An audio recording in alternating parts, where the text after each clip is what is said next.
Pokemon Pokopia is Pokemon's newest, coziest spin-off, but will it stick the landing next year when it arrives? Hi, it's Connor from New Super Pocket Talk, and I'm going to try and dissect what we know about the newest Pokemon spin-off with hardly any time to take a breath, alongside the trailer without any pauses or slowdowns. First off, I love the idea of playing as Ditto, but I think despite the trailer's generally cheery tone, this opening points to something much darker. The abandoned Pokedex, picnic table, and Ditto bursting for a Pokeball implies it was once a trainer's Pokemon, and it's transforming into a human to get some of that feeling of friendship back. It reminds me a little of the very dark storyline behind Pokemon Mystery Dungeon Red and Blue, and I hope that we get more of that with this game. This character design is super fun, and like the aforementioned Mystery Dungeon, I'm a sucker for talking to Pokemon, and then them talking back.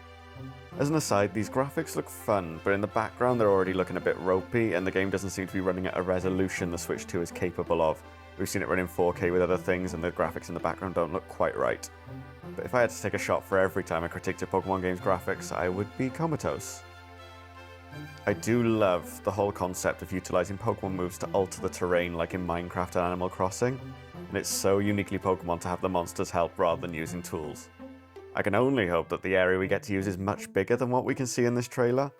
In Animal Crossing New Horizons we got a decent sized island, and then stuff like Minecraft, which this is obviously based off, is practically endless. That this trailer takes place in a very small space does have me slightly worried, but the glimpse of the beach we see later on gives me hope there'll be a range of biomes. This is Pokemon we're talking about, so of course there are a ridiculous amount of Generation 1 Pocket Monsters in this trailer, but it's nice to see Pokemon from Generations 3, 4, 5 and 6 too. I'm certain we'll get a smattering of Pokemon from all through the series' history.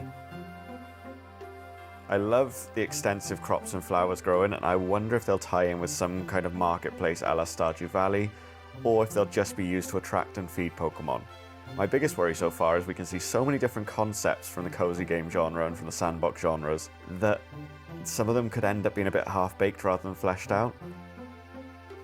The end card shows us the game is being co-developed with Koei Tecmo, and given how good Dragon Quest Builders looked and ran on the Switch, I think my earlier worries about the game's graphics could potentially come to nothing in the end, and there's some really nice looking parts to this trailer.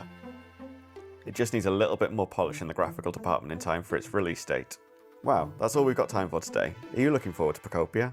If so, let me know in the comments.